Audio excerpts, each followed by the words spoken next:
Welcome to the How Did They Do It Real Estate Podcast. Have you ever wondered how people succeed in real estate and what steps they took to get there? If so, this podcast is for you. Your hosts, Selah and Eileen Prack, interview top experts in the real estate community to share with you their real estate journey and how they achieved massive success. Our goal is to provide you with valuable real estate resources and to help you apply it to your own real estate goal. Welcome to today's episode of the How Did They Do It Real Estate Podcast. I'm your host, Eileen Prack, and we've brought back Tom Zeeb, who was just recently on our podcast because he gave us a super high level, but a pretty good introduction about negotiating tips. And so we wanted to bring him back onto the show so he can give us a further in-depth walkthrough of how he negotiates within real estate deals, how we can apply it to ourselves. So you guys are in for a super treat. We'll break this up into a two-part episode, so make sure to check out part 1 and part 2. And so Tom, let's just get right into it. Awesome. Thanks for having me back. Thank you, Tom. If you guys want to hear more about his really cool background, his story about how he had to experience a near-death experience before it opened up his mind, he got started into real estate, built up his career ever since then, did hundreds and hundreds of deals up until now using these same negotiation tips. Check out episode 705. Cool. So, 705. Good yes. numbers. I like the numbers in there. It's good. So Tom, let's just jump right into it. Let's get started into the negotiations. Give us a top level of how you came up with this framework and how do you apply this to your own real estate and how you've been able to share it with other people and how it has worked out for them. Okay, absolutely. I'm going to share my screen as well. That's the workbook that I give you guys to have on the download link. So you can grab the workbook. And I encourage you to draw along with me and follow along with me because when you're interactive like that, that's one of the things that helps you really absorb what I'm teaching and understand it. So I get super excited about the negotiation side of the business. And negotiation is great in any business, but wow, it's particularly awesome in the real estate business because it's just, right, we've got big numbers, we got lots going on, there's some really big gains to be made, and you never make money faster than when you're negotiating. That's a kind of a cliche or a phrase in real estate negotiation, but it's so true. You never make money faster than when you're negotiating. Yet the weird thing is, they don't seem to teach it anywhere. I find that absolutely bizarre. It's not taught in school. Maybe people that went to business school got a negotiation class, but it's usually on negotiating a contract or something corporate, not the level of negotiation that we need as entrepreneurs, as real estate entrepreneurs. So I've put together what I call my negotiation stack. And stack has multiple meanings and is an acronym. So I'm going to go through all of that as well. And you'll get a sense of what's happening. And then I'm going to show you how that overall process. And I want to drill down to some really exact techniques that you can be using immediately. Start practicing now and use them on your very next call, your very next deal, your very next buyer, seller, whoever it is you're dealing with in real estate, and start putting these into practice. Watch what happens. That's all I ask. Try them. Watch what happens. You'll be an exponentially better negotiator in a few minutes than you are right now. And I know that's kind of a tall order, but I'm pretty sure we're going to be able to do it. So it'll be awesome. So go through that with me. So I want to get really focused on things here in negotiation. There's a problem generally in negotiation. If you don't know what to say to a motivated seller, that can freeze people up a lot. Motivated seller, or anyone that you're negotiating with, sometimes we don't know what to say and we freeze because of that. And sometimes it's before you even get to that point. You know you're afraid of talking to people. Therefore, you avoid talking to people because if you're afraid of it and you avoid it, then you don't have to face your fear. So sometimes negotiations fail before they even start because we're just afraid of what on earth do we say to people. But there's a second problem, and that's what if you don't know how to say it? Because it's not just what we say, how we say things and how we come across is important. And so getting a sense of managing that process, of becoming comfortable with our tonations and the way we sound and our general confidence level. All that's important too. And we need to practice to get better at that. But it also brings up a third problem. I mean, if you don't have specific techniques to get somebody to say yes to you, then they stay stuck on no. No is the default position. Most people they say no until they're brought to a point and have something dangled in front of them where they want to say yes, where they need to say yes. to be able to advance forward and get what they want. So the problem on our end is real estate investors is if you don't know how to move somebody from saying no to saying yes, you don't get what you want, because everything that you want to get out of this deal, out of your motivated seller or your proper buyer or the person on the other side of the negotiation table, that's only going to happen and you're only going to get to your goal once they say yes. So we got to get them to say yes. That's really, really important. So I think you brought up really good points really quick, because as you start the negotiations, especially if you're in the beginning, or maybe if you're later on and you don't really have these negotiation like tactics or how this is kind of walked through, and there's a particular pathway that you can take to make you a little bit more successful than if you had just gone without a framework. You're on the phone, you're talking to the motivated seller, or you're talking to the other person on the other line. Your palms are sweaty. You're just thinking like, I don't know what to say, or like exactly how do I say this, or how do I frame it in a way that creates a good solution or a win-win kind of situation for the both of us, where one person is not just walking away feeling like I just got cheated out of this entire deal, or I have a really bad taste in my mouth with this person, because you want to work with them on a continual basis. It's not just a one-time transaction. We don't want it to be right. We want to have it happen again and again. People have, maybe even if it's not that specific person, people know other people, and a lot of your business comes from referrals. And if birds of a feather flock together, then we want to make sure we treat everyone right so that they had a good experience with us and they want to refer others over to us. Absolutely. That brings up an interesting point. What I'm teaching is win-win negotiation. And some people will say that that's cheesy. That's corny. It doesn't work. How can you possibly have win-win? Of course, it's possible. The thing is, if you're not arguing about the same thing, then I can win and you can win. So generally, as a real estate investor, I'm looking for a motivated seller. Well, they're motivated because something's wrong in their life. Maybe something's wrong with the property, or they've inherited it, or they're getting divorced, or they lost their job, or they're moving into town or out of town. There's something that they have a pressing problem. It's that problem is their number one thing that they need solved. It's not the price. But I'm an investor. My number one thing is the price. I got to get the price right to make the numbers work. But if they need to get their problem solved and I need to get my price, those are two different things. So I can solve their problem and still get my price, meaning they win and I win, and we have a true win-win situation because we're not fighting about the same thing. If they need price and I need price, there's going to be a winner, there's going to be a loser. So I encourage you to always be marketing for that motivated seller. That way, the negotiation is already that much easier because you can solve their problem, get your price, and have that win-win scenario, which, again, people think doesn't exist, but it totally exists. Just got to make sure you're not arguing about the same issue. That's the importance of having a motivated seller in our business. And I think you'll notice in most real estate deals, the more motivated the person is, the more problems they have. That's where the greatest deals come from, because you're able to put together those situations that solve their problem, let them move on, and give us the price that we need so that we can go and do what we do best.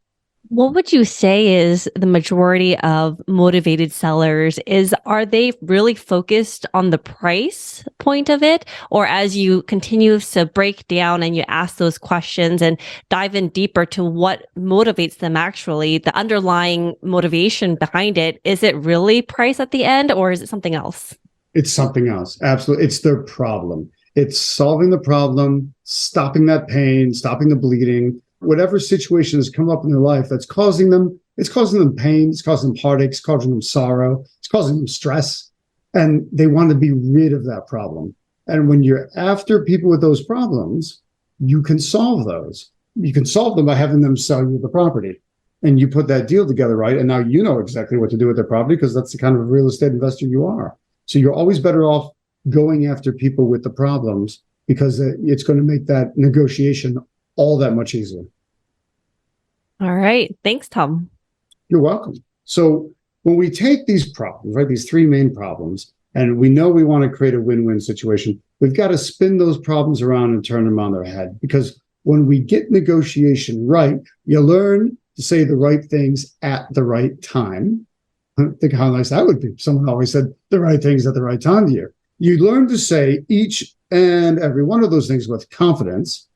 Confidence winds up being the game changer. just the way you talk to somebody and that quiet confidence that's conveyed. I've got a couple of students I work with on advanced negotiation. One of them, his name is Mike. He said to me, he goes, Tom, I don't know what's going on. Just lately, I have more and more people saying yes to me. And I said, well, if you think about it, you're quietly confident. You know, you've had so much practice now. You're not shy anymore on the phone.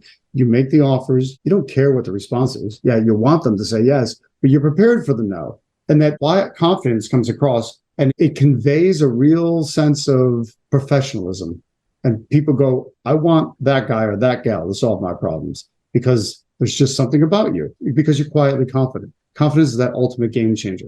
And it's this combination of saying the right things at the right time, saying everything with confidence, and actually going through the process that I'm about to show you, all these different steps of the negotiation process. That's what winds up sealing the deal. And a lot of people think, geez, Tom, these techniques, I'm going to show you 6 techniques today. Aren't these techniques a little weird? Don't people feel like it's a bit of a weird game?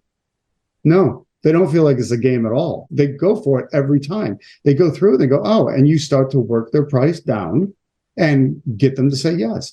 It's not a guarantee they say yes, but you have a much higher percentage of people saying yes because you've worked them through a set process. And then if anyone else comes in, your competitors come in, they respond to someone else's marketing and they finally get called back by the other person, they don't care anymore because they're locked into you because you've been taking them through this negotiation dance. And they trust you. They've gotten to know you. They like you. You're the only logical choice now. That's the importance of following the negotiation stack system because it gets you to that finish line where you're able to seal the deal. I think when you said confidence, I think that is a really big part of coming to the table and being able to have that presence and have those conversations turn out well as well. Because sometimes you can say the right things at the right time, but you don't have that confidence because there might be a little bit of the imposter syndrome, or it's like, well, can they see through what I'm trying to do? Or like, there's a little bit of nervousness and there's a little bit of, hesitation with it. And so if you can come across with confidence, it's a challenging thing to get to, especially beginning in your negotiations or you're early on in your career. It is a little bit challenging. Absolutely. Now, there's one way I have of getting used to that you are truly confident. And some people aren't going to want to hear it. I'm assuming you want me to say it? Of course, yes. Practice. Kind of blind practice. You make it just cold call and try. Use the techniques every chance you get and watch what happens. They become a part of you. And now you're just kind of spitting them out without thinking, and that comes across as confident. There's no hesitation. We love hosting this show. When we started this podcast, we were doing all the editing and post-production ourselves. Now, we are very excited to have this particular company as a partner of the show to do all the post-production for us, because it gives us the freedom to focus on the 2 things we care about: serving you, our listener, at a higher level, and growing our own multifamily business. If you are like Selah and me, then you want to add value to others while scaling your business. A podcast is the best way to do both, and we invite you to contact Adam Adams. He can help you launch your podcast, market your show for more listeners, and take all the post-production off your plate so you can focus on your business instead of in it. Listeners of this show can get a free consultation with Adam.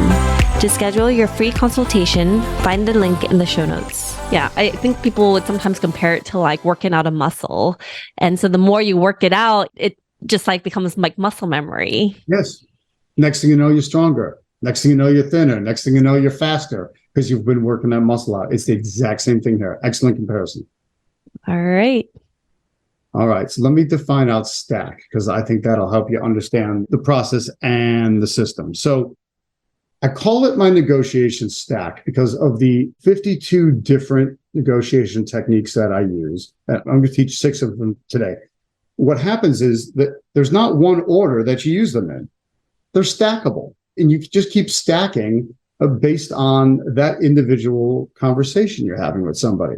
And if you haven't noticed, all individuals are different. So when you're talking to the first person, you wind up having to use the techniques in one order. But you're talking to somebody else and they're totally different. They have different problems. They got a different way of going about things. They say different things when you ask them questions. Well, you take the same techniques and you put them together in a different order. You stack them differently. So you wind up with a customized stack. every time you go into negotiations. So that's why I want to teach you the raw tools, and then you'll get a sense of, oh, they said this, I need to use this technique.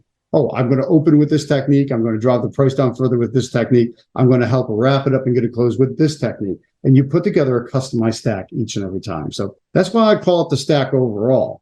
But then to help you remember it and understand the process, stack's also an acronym. So it starts off with the S. That's strategy.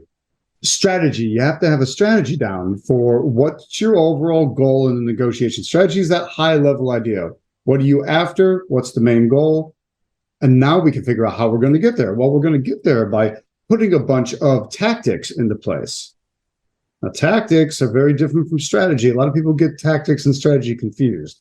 Your tactics are the individual moves you make that help you achieve the strategy, your strategy being that overall goal. Some people, I think, just go about thinking as long as they know what moves to make. But if you're making moves with no end in sight and no action, no direction or goal, that's pointless. So you start with the strategy, which is to win the negotiation. And you got to define out what that means for each individual scenario that you're in. And then you'll use the specific tactics, the tactics that I'll teach you in a few minutes. Overall, we have to have an angle. So what's the angle that we're aiming for in the negotiation? Some of angle comes down to understanding the person we're talking to, the personality type, the way they talk, the hidden grammar of things that they're saying. And so that's a matter of listening and then kind of getting a sense of that. This can get a little more advanced as we go. I'm not going to touch on it any deeper today because it's, like I say, it can go a lot deeper, but think of that angle, like how you are approaching the negotiation, how it is that you plan on talking to this person, because that goes into your overall stack as well. The C is for confidence. Confidence, like I say, is that ultimate game changer. It comes across quietly in your voice. And I'll tell you, when you get more confident in your negotiations, your business starts to boom. You get more confident in your personal life, all your relationships and all your interpersonal dealings with people just start to improve massively. Is that important? The confidence angle, confidence that you have and that you convey makes all the difference in the world. All of this is going to come from having a sense of know-how. We got to have the know-how of how to achieve what our goal is in the negotiation. And if that goal is to get somebody to say yes to us and to accept our offer, we have to have that knowledge of, all right, where are we going to start and how are we going to get there? I used the metaphor a few minutes ago about it's a dance, right? We want to have a dance with somebody. It's not, don't just go for the kill. You kind of get in there and talk a little bit. How would you like to dance and start to move, show a little bit, and kind of feel out how things are going to go and make that happen. I think too many people try to go right for the kill, like go right for the question. Now, give me the deal. Say yes. Well, people aren't like that. We don't want to go right for the yes. You kind of got to build up to it first. And that's really important. That's a big part of negotiation. So there's 3 phases to a negotiation. And these 3 phases of negotiation are also the categories that my techniques fall into. So as I'm going to teach you half a dozen techniques in a few minutes, I want you to recognize that they fall into one or more of 3 categories. So they might be just one. You might use them in 2 scenarios. You might use them in all 3 of the phases of a negotiation. So I want to frame that out up front so you can understand what that is and how it works. The first set of techniques that we have, or the first category that they fall into from the phases of negotiation, is quite simply, you have techniques to get the ball rolling. Icebreakers. What do you say to somebody when you first talk to them, be that on the phone or in person? How do you start to broach the topic of price or terms or of what they're after? We have to have things to grease the skids a little bit, warm them up, get them talking, because the more they talk, the more we'll actually get the answers we want from them, because we're going to be able to build that rapport and keep that moving. So there are certain techniques that we simply use to get the ball rolling. It's a really important part of the process. It's also somewhere that I find a lot of people freeze up. It's almost stage fright. They're just afraid to start the conversation. So having techniques that you can fall back on that you just use without really having to think about it, that get the ball rolling, it's massively comforting to people because you're over any sort of fear of starting. It's odd that people are actually afraid to start what they want to do. Everyone wants the result, but sometimes they're afraid to start the process to get to that result. So having simple things you can do to just get moving That's really important. I think that get the ball rolling and getting started of it, where the anxiety tends to come from, my personal opinion, is because it sets the stage, the tone for the rest of the conversation. And so then if you are feeling that in the beginning, if you don't set the tone, if you don't frame it correctly, it's going to set the mood and it's going to result in a negative result for you, then that's where that nervousness comes out of, because it's like there's a lot that hinges on that first getting started, beginning conversations. Yeah. And you let that nervousness show at the beginning. Nervousness is kind of the opposite of confidence. So you're already not presenting yourself in the best light. So what you'll see with the techniques is that, hey, I could use this to get the ball rolling.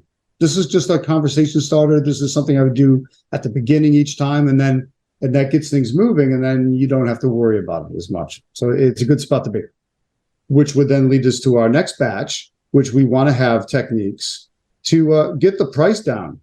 Now, I'm assuming most of the time here, we're going to be talking about getting the price down. If you're on the side of the negotiation table where you're trying to get the price up, fine. Use the exact same techniques to push the price up. But I'm thinking as real estate investors, and we're trying to get deals, we're usually trying to get them under contract for a lower price, lower, no matter what kind of deal that it is. So we want to have techniques for doing that. Techniques specifically to drive the price down. And you always want to keep pushing a little bit more than you think to actually get them to their true bottom line. It's always a little bit lower than you think. And I think people are often afraid of that at the beginning, Eileen. They don't push far enough. They kind of accept what people say at the beginning. There's an awkwardness about trying to get someone's price even lower. And I remember on our last interview, you had talked about how here in the United States, it's not something that's ingrained in us. It's not part of the culture. And so like when you go to the other cultures and you go and it's part of their, everyday talks, their business, you go to the market, you're negotiating every single day. So it's ingrained in your culture and how you interact with other people, versus here in the United States, it's a little bit uncommon. So it sets that uncomfortable situation, that like nervousness, because you don't know how to approach the bargaining and the negotiation parts of it, because you're not doing it on a daily basis. Yeah. So when you get comfortable with that, now think about it. If you're in the United States, you're going to be exponentially stronger than everyone else because you're ready for that. You know what to do. You're using techniques and they don't really have any particular guard against it. And if you're negotiating overseas or with a foreign-born seller or foreign-born seller, buyer, anybody that you're negotiating with, you'll at least be strongly matched, and which is good. So it puts you in a better position overall to learn how to negotiate properly. Right. The third phase then you come on to is you have to have techniques. After you've gotten the ball rolling and you're getting the price down, there's going to come a point where you got to wrap it up. You have to have techniques to quite simply get it closed. Too many people seem to think that is going to magically come to a head. No, you've got to ask them to say yes or say no. You got to ask them to give you an answer. You got to ask them to come to agreement. You got to ask them to sign your contract. Sometimes people freeze on that. So you have techniques that can get it closed, particularly if you get to an impasse. I'll give you one specific technique for that in a little bit. Where you get to an impasse and you're stuck, how do we move to get to a compromise, come to an agreement, and actually get that deal closed? So you can't let it sit there forever. You eventually got to make a move. And that means you have to ask for the sale. You have to ask them to give you an answer, be that a yes or a no. Either answer is fine. Obviously, we're happy when they say yes. But if they say no or maybe, it just means you got more work to do. You're not there yet. Maybe more time needs to pass by. Maybe you need to go back and keep pushing a little bit more and get the price down a little bit further and get the value of the solution you're providing up, right? So price down from them and value and solution of yours up. That way you can get them to finally say yes. And I think that the last part of it, the getting it closed and ask part of it, like you said, it's where people tend to freeze up because now you're asking for a resolution and then that nervousness comes back out on, well, if they say no, then that's the end of it. And I have failed in my endeavors in this particular conversation and negotiation strategy. So I gotta be careful how I say this. No is not no. All right. No is no for now. It's no because you haven't addressed all of their needs yet, or you haven't gotten the problem solved for them proper. So it's not a no forever, it's a no for now. So it's just like maybe. Maybe is as good as a no. Maybe it's not a yes. So it's not a maybe forever, it's a maybe for right now. That means you have to go back and kind of go back to the process and keep bringing it into play. What's going to happen? And there is a nervousness to it. I know why people avoid wanting to get it closed. It's because you're effectively asking for rejection. I mean, you're totally putting yourself out there, and now somebody's going to say no to you. That's devastating to a lot of people. I want to get it so that you're practiced enough that you're so used to hearing no that you don't care anymore. Like, great, one more no, whatever. Eventually, that will be the yes that you're looking for. Right. Now, I think I want to dig into some specific techniques. I'm going to give you 6 specific techniques. I'm also going to show you what the overall flow for using them is, but I think we should save that till part 2. All right. So check back in part 2. Catch you guys in a bit. And thank you for listening to our podcast today, brought to you by Bonavest Capital. We would really appreciate it if you can go to iTunes right now and leave a rating and written review. Also, please don't forget to subscribe so you can always get the latest episodes. You can also connect with us on Facebook, How Did They Do It Real Estate. We'd love to hear your feedback and any topics that you're interested in for future episodes. If you're anything like Sayla and me and believe that real estate investing is a great way to create passive income and build long-term wealth, check out our free apartment syndication due diligence checklist for passive investors at bonavestcapital.com/checklist. Sayla and I created this checklist for ourselves as we evaluated different multifamily syndication opportunities as a passive investor. So we would love to share it with you so you can use it as a resource as well. Download your free copy today at bonavestcapital.com/checklist. Lastly, to learn more about us, you can go to bonavestcapital.com and fill out the Contact Us page so you can speak to us directly. Nothing on the show should be considered as specific personal advice. Please consult your legal, tax, and real estate professionals for individualized advice.